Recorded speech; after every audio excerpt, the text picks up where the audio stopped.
The government agency advising Anthony Albanese on climate change has suggested Australians eat less red meat to help reduce greenhouse gas emissions.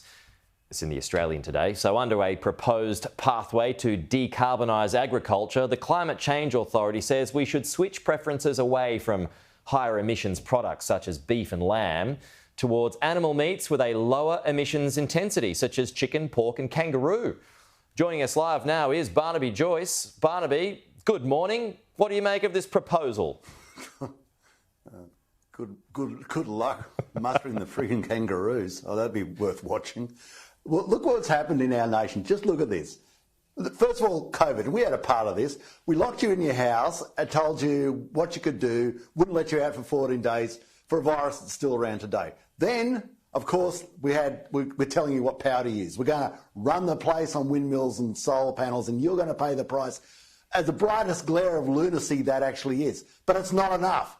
Now they're telling you what you can eat. So what you can eat. I mean, they're coming in all the time on your liberties. And if you don't stop it there, they'll be in your bedroom telling you when and how you can consummate your love with your partner.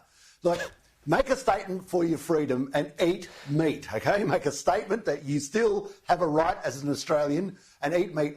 How's this going to work? We're going to get rid of the sheep, get rid of the cattle. What are we doing out here? What are we going to do? You want a whole heap of hippies and unemployed people? We've got to... The rest of the world will keep eating our meat. Don't worry about that. The Chinese will eat our meat just like they're using our coal. So will everybody else. And they'll say, you know, Australians, they are completely off their head.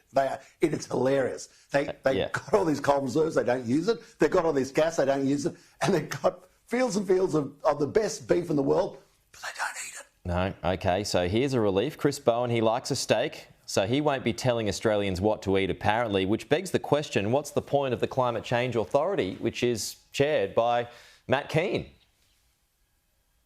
Well, every time you want, say, well, what was it like in Stalinist Russia? I can't remember. So that's all right, we've got the Climate Change Authority, give you a little look at it. They tell you everything to do. And yeah, Matt Keane, he's the one who's the prince, the prince of intermittent power, of swindle factories and, fields painted photovoltaic black, but that's not enough.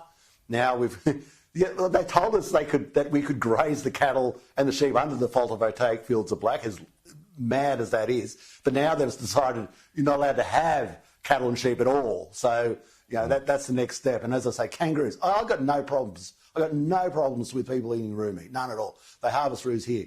But I can assure you, the damn things, they're so hard to catch. They're so hard to catch. They just bound off, can't get them in the yards, scratch you, punch you. I don't know how that's going to work. That.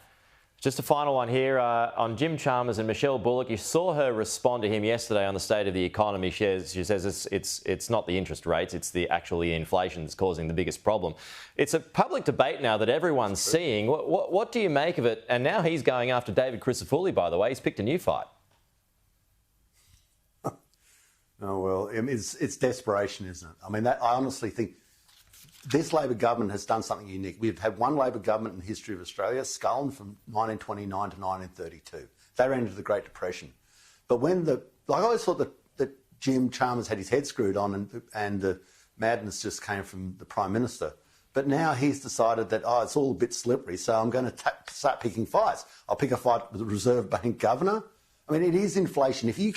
Inflation's a problem. If a block of butter costs you $4, next time it costs you $8, then you've just become poorer by 100%, haven't you? You're paying 100% on top of the previous price. If you used to get one bag of groceries for your $200, and now you got 3 bags of groceries for your $200, and now you get 1.5, well, you're poorer. If the electricity price goes through the roof and you become poorer. So you've got to control inflation, otherwise you're poorer. And this is what the Reserve Bank Governor is saying. It's hardly astounding. It stands to be just so obvious, but that's not enough for Treasurer Jim. He wants to say, no, it's your fault. Yeah. Michelle Bullock has made the world miserable. And it's just, there's not an argument. It's just idiocy. People standing back and saying, Jim, you're wrong. Yeah, OK. Barnaby, we'll leave it there. Appreciate it, though. We'll talk to you again soon.